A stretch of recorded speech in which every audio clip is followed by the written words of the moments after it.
I'll give you a scenario. Meron kayong gustong nakawin na pera. Ikaw ay, halimbawa na lang ay, taga-receive or tagadala ng mga order na alahas kasi yung boss mo ay nagbebenta ng, alahas. Ang boss mo ay nagbebenta ng mga ginto, ayan, mga kwintas, basta mga ginto, mayroon siyang shop, for example, sa SM. Ngayon, ikaw yung tagakuha ng mga pino-purchase na ibebenta niya dun sa shop niya. Halimbawa, sa Baguio, yung shop, tapos ang pinagkukuhanan ninyo ng benta ng boss mo ay sa Maynila. So, ikaw yung inatasan na magpipick up ng mga orders sa Maynila. Tiwala ang boss mo sa'yo, diba? Kasi matagal ka nang nagtatrabaho doon, baga. Ngayon, nandun ka na sa Maynila, nakuha mo na yung mga items, amount nun ay nasa 10 million, kumbaga, syempre, may mga nakasya doon sa bag mo. Ang hindi alam ng boss mo, may nakausap ka na pala na along the way, sa biyahe mo, pabalik ng Baguio, may nakausap ka na pala na mga kawatan na kunwari along the way ay hold upin yung bus or yung sinasakyan mo at nadamay yung alahas or items ng boss mo. So, syempre with that kind of incident, na-hold up nga yung bus, di ba? Na-hold up yung bus, nasama yung items mo, and hindi ka magiging held na accountable doon ng boss mo kasi na-hold up ka eh. Kumbaga, nabiktima ka din lang. Biktima ka at nabiktima yung items ng alahas ng boss mo. Hindi ka masisingil ng boss mo sa makatwid. Ano yung lesson doon? O ano yung point natin doon? Kung titignan natin itong nangyayari sa COMELEC ngayon na sinasabi na meron daw 6 million, around 6 million na naimprentang balota, no? Na nasayang because of this TRO ng Supreme Court. Oh, ayan. So titignan natin, parang ano lang parang analogy lang yung kwento na ikinuwento ko sa inyo. Paano lustayin yung 132 million pesos na hindi ka magiging accountable, na hindi ka makakasuhan, na hindi ka makukulong, kumbaga. O ngayon, so titignan natin ang mga senaryo. Ako kung titignan ko pwede yun. Ako, for example, hindi ko sinasabi na ganun ang ginagawa ng COMELEC o ganun ang ginawa ng COMELEC. Pero ako, kung titignan ko yung senaryo, o ako, for example, si COMELEC chairman, at kakausapin ako ng boss ko, o sino ba yung boss ko? Edi syempre yung presidente, o kaya itong si Boss Romualdez, kumbaga. O, syempre sasabihin, eto, kakaroon tayo ng mga ifa-finalist natin yung mga list of candidates natin for the coming 2025. Pero magtatanggal tayo. Ayan, tatanggal tayo ng mga iba. Ayan, may mga natanggal kagaya nila Erice. Yung mga iba dyan, yung mga iba na tumatakbo ng congressman, tumatakbo na senador, magtatanggal tayo and i-declare natin sila na nuisance candidate. Ayan. So, pag natanggal ng nuisance candidate, ibig sabihin, wala na sila sa balota. Kumbaga, na ipiprint natin. Ngayon, syempre, kakausapin. Kunwari, yung Supreme Court. Syempre, pag alam naman natin kapag ang Supreme Court, ano na yan, highest korte na yan. Kung ano yung kanilang decision, yun na yun. Kumbaga. Ngayon, since meron ng na-declare na nuisance candidate at na-imprinta na yung balota, na-imprinta na yung balota, maglalabas na ngayon yung kausap natin na si Supreme Court na, oy, i-ano ninyo yan, i-restore ninyo yan, temporary restraining order dyan sa mga tinanggal ninyong nuisance candidate. So, kumbaga parang kunwari, yung Korte Suprema, sila kumbaga yung parang yung yung mga ano, yung nang hold up doon sa bus, no, yung kwento natin kanina. Tapos yung staff, yun yung si COMELEC Chairman Garcia, kumbaga. Parang ganun. So parang gumawa ng senaryo, kumbaga. So ano yung rason ni ako bilang si COMELEC Chairman? Ano yung rason ko? Ay, kailangan kong sundin ang utos ng Korte Suprema. Pero, hindi, I mean, naka-imprinta na yung mga balota na tanggal na itong mga nuisance candidate na ito. Pero may utos ang Korte Suprema. Hindi naman ako pwedeng hindi sundin ang Korte Suprema. Kasi may mandato ang Korte Suprema. So anong gagawin natin? So we are left with no choice. Ayon sa COMELEC Chairman, left with no choice but to include them. So anong gagawin natin since na-imprinta na itong 6 million na balota na ito? Abay, magre-reprint ulit tayo. Magkakaroon tayo ng mga changes at ilalagay ulit sila sa database.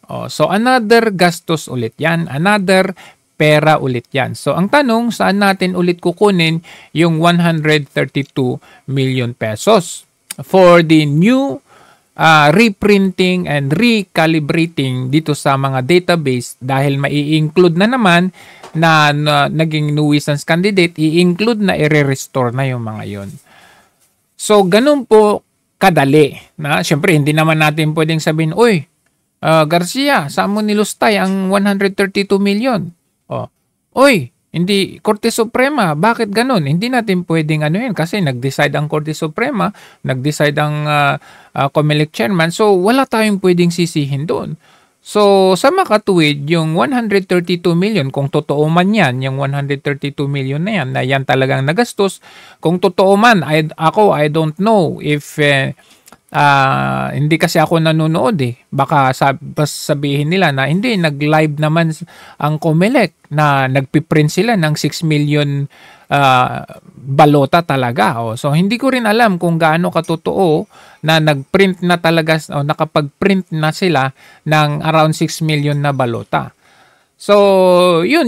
Ang magiging labas niyan is hindi na sila accountable.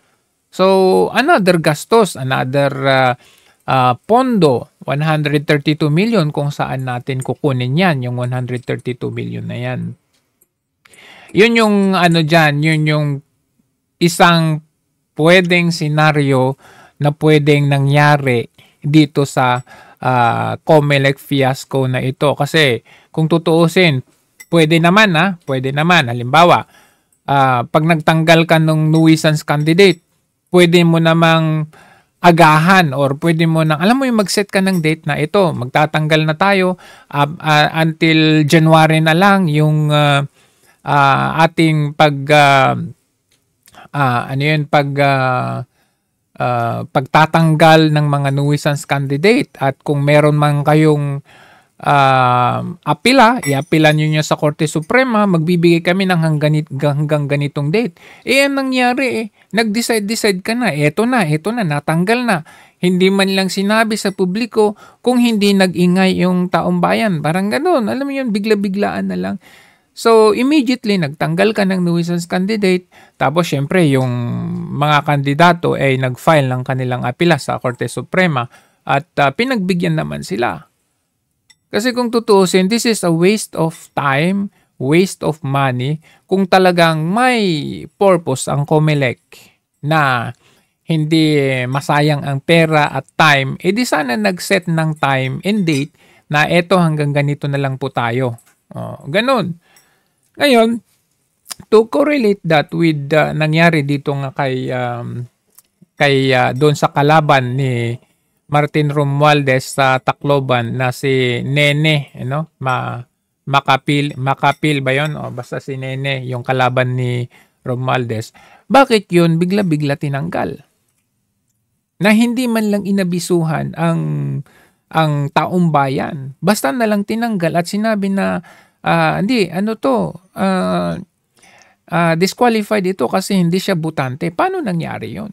Ganun na lang kadali tanggalin yung mga tapos biglang sasabihin na, oh, wala na ito sa database natin. O kaya, alam mo yun, parang out of the blue na kung hindi nag-ingay yung taong bayan or sa social media, hindi mo malalaman or hindi ito masasagot na bakit ano yung reason at reasonable ba yung reason, kasi basta na lang tanggalin tapos ngayon magkakaroon ng reprinting o paano na naman pag naging successful yung TRO or magkaroon ng TRO, ito yung kalaban ni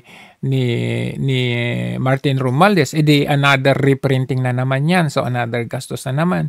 So parang dito merong parang pagiging insensitive at pagiging taklesa ang COMELEC na ito kasi hindi nila iniisip ang mga repercussions or epekto ng kanilang mga actions na basta-basta nagtatanggal, basta-basta nagdi-disqualify. And to take note na you could imagine na don't tell me coincidence lang to, kalaban ni Martin Romualdez ang tinanggal for a reason na hindi siya butante or hindi siya taga Tacloban, parang ganon. O di ang mangyayari niyan, edi Martin Romualdez is left with no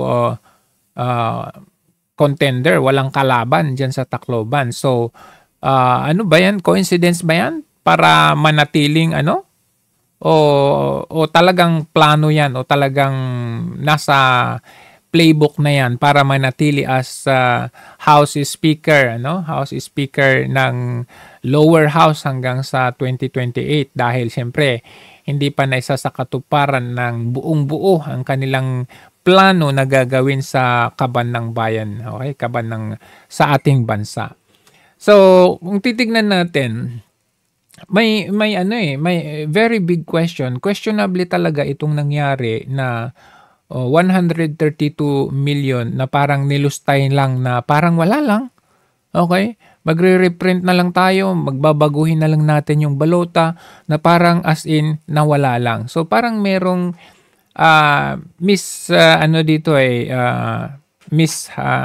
mishandling of the proper spending or proper use of the printing of ballot or sa budget sa COMELEC natin. Kasi bakit basta-basta, ura-urada na ganito, nag-print na sila. I think nag-start sila January 6. O, nag-start ng January 6.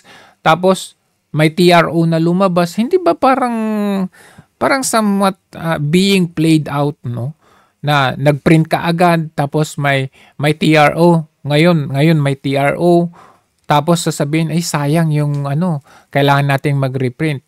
Kaya tuloy, parang naiisip ko na itong 6 million na balota, 132M na masasayang. Parang naisip ko na kung titingnan natin, hindi kaya ito connected dito doon sa So, kasi hindi nagkakalayo 132M tapos 138M. Doon sa PhilHealth, maalala ninyo yung issue doon sa PhilHealth na kung hindi nag-leak na meron palang pinaplanong budget na 138 million na pang Christmas party, kung hindi man pang Christmas party, pang anniversary. Saan ka nakakita na pang anniversary is 138 million ang budget? Oh, mas pa kasi 132M, pero hindi nagkakalayo. So, parang hindi tuloy malayo sa isip ko na hindi kaya dahil ito na-expose at hindi natuloy, kailangan nilang mag-generate ng something like this, 132M para matuloy kung saan man nila sana gagamitin talaga itong 138M na kuno ay para sa anniversary ng PhilHealth. At nagdahilan pa sila na hindi, yung 138 million na yan ay celebration for the whole year. Parang ganun. Saan ka nakita ng celebration na anniversary ay isang taon ng celebration? Kaya nga pag anniversary, di ba, 1 year, 1 day mo yan i-celebrate kasi every year yan, a day in every year.